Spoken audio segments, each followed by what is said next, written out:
And so there's this, grievance, identity, everything's bad for white Christian men, straight white Christian men. We're the oppressed minority under this. So what James is going to say here, or what he's already saying, is that it's not okay to notice that the system at this point has demonized white male Christians.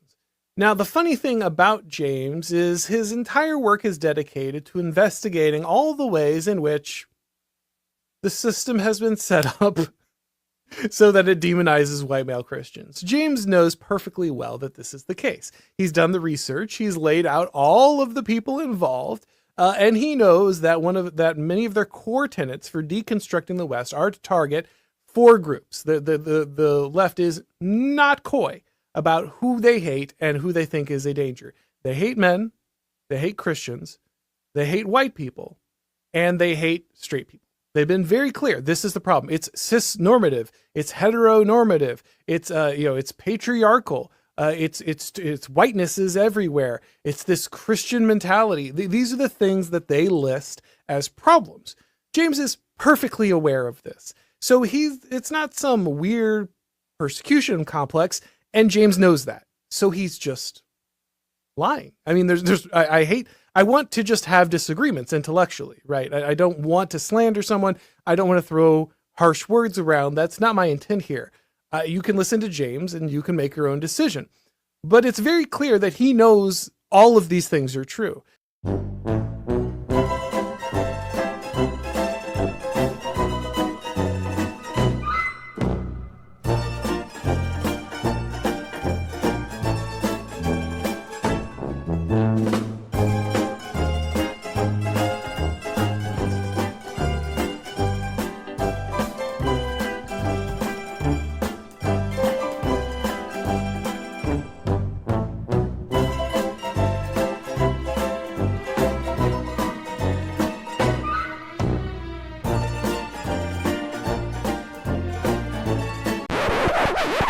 What? Bro, what are you talking about, man?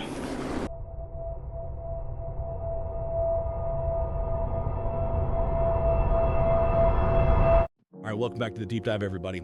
You've probably heard this term woke right kind of floating around out there, and it feels like everyone's talking about it. But what does it even mean? And does it even make sense? That's what we're going to be diving into today to try and unpack this really confusing new label and see if it actually, holds water.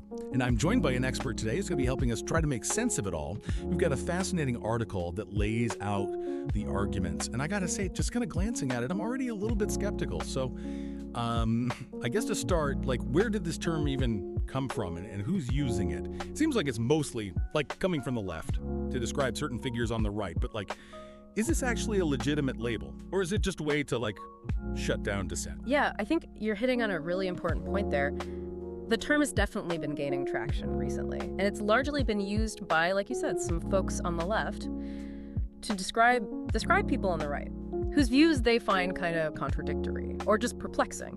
For example, Konstantin Kizin, who hosts the Trigonometry podcast, he used woke right to describe Tucker Carlson after Carlson's interview with Vladimir Putin. And he went on to actually compare Carlson's perspective to that of George Bernard Shaw, who, defended Stalin's regime, despite all the the horrors of that regime. That's a pretty heavy comparison to make. But is it fair to equate criticizing some parts of Western society with basically being an apologist for authoritarian regimes?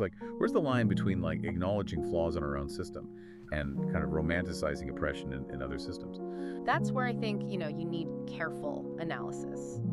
And the article makes the point that simply labeling someone as woke right without clearly defining, what woke even means in that context and showing how their views actually fit that definition, it's intellectually lazy and it doesn't really lead to anything productive. Yeah.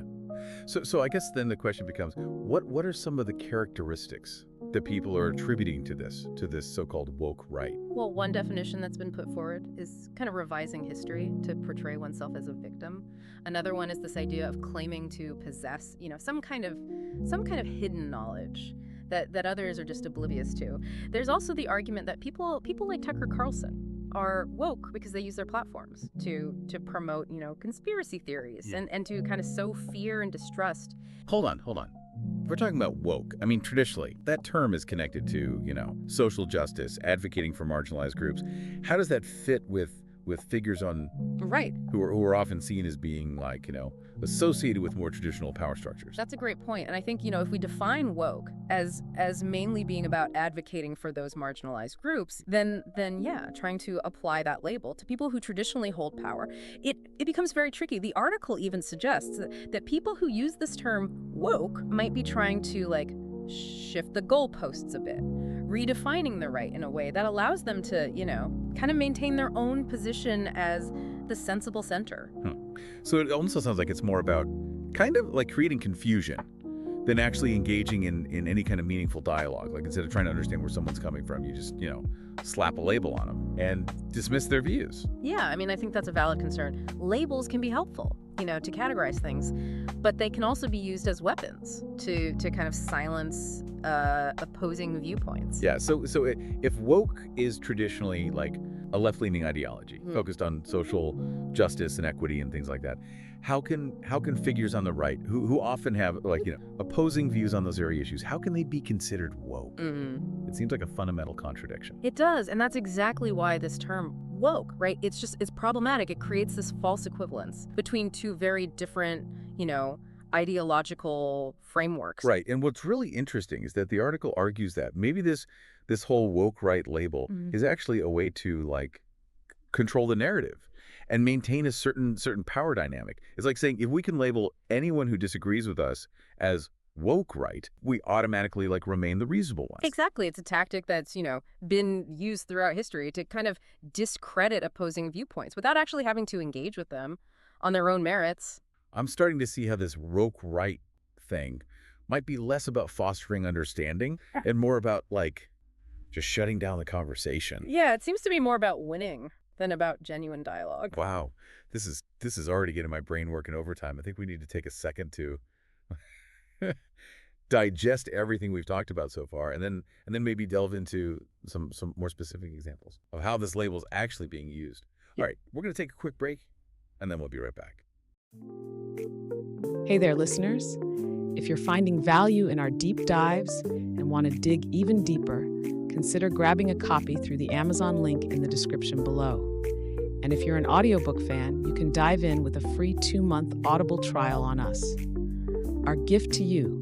It's a great way to support the channel, explore amazing works on the go, and immerse yourself in these thought-provoking ideas. So, check out those links in the description, and thank you for supporting our work. And we'll keep the deep dives coming. To dive even deeper into this woke right phenomenon.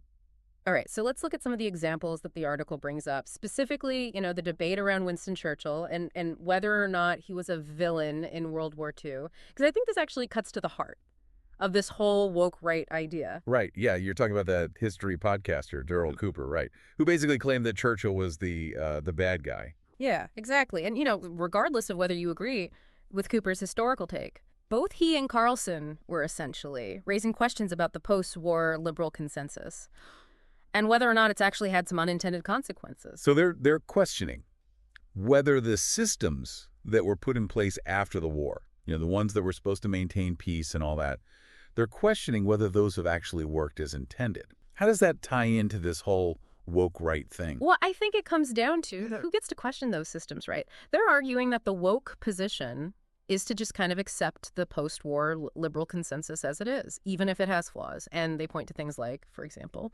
the fact that international laws can sometimes make it difficult to deport foreign criminals. So their question is, is it really woke to avoid re-examining these agreements, even if they have problems? That's a really interesting question. It's like it challenges that assumption that maintaining the status quo is always the most progressive or the most woke stance. And this kind of leads us to another aspect of the woke right discussion, which is this idea of victimhood.